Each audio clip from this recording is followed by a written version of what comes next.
Hi, everyone. My name is Smriti P. I am a mentor with Magic, also a board apprentice.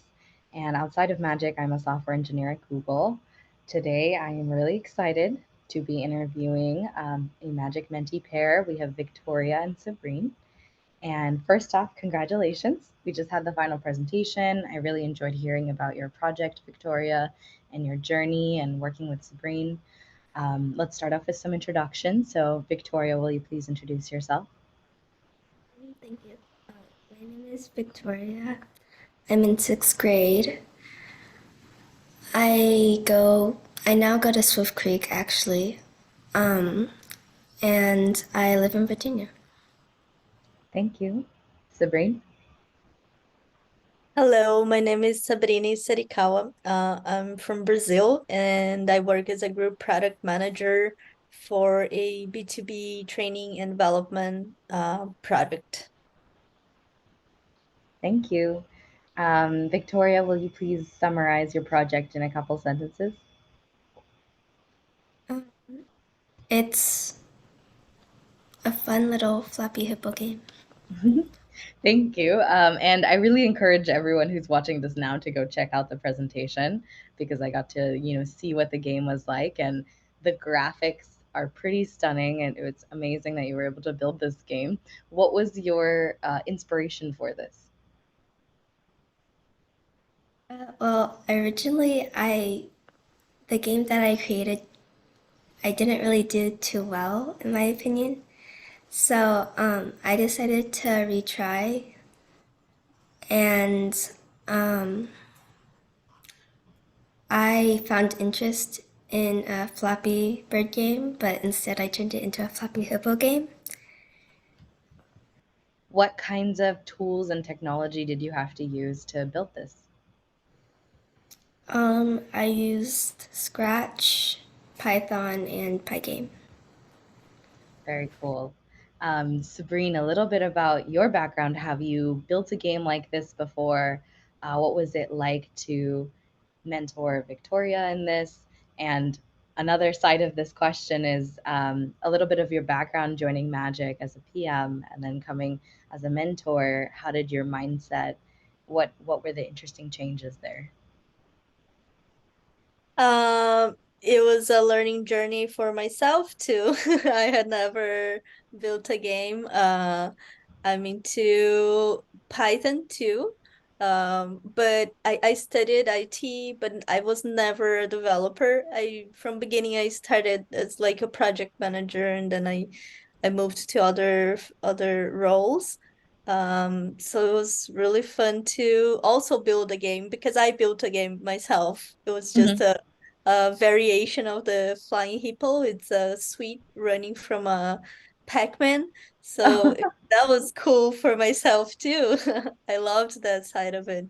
And it was amazing to like practice different things because I work with people and I'm always like explaining something but working with the sixth to seventh grader, it's different and you have to be creative and like really improve your communication skills. So from my side it was really amazing to also share with Victoria this learning.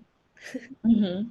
It's so wonderful that you two were, able to learn this together and achieve what you were able to in such a short amount of time. Um, I'm interested, question for you, Victoria, in kind of the challenges you faced and also the highlights, very exciting moments that you had. Um, so some of the challenges I had were probably like functions. There were certain functions that I didn't understand, Mm. so those were a little bit hard for me. And then lists were kind of okay for me. And That was this, also kind I forget, I'll ask you the second question, but I have to say that talking to you and seeing your project, I forget that you're in sixth grade. I'm just Thank blown you. away, that you're diving into Python and getting familiar with things like functions and lists. Um, so what were some of those highlights, some things that you really enjoyed?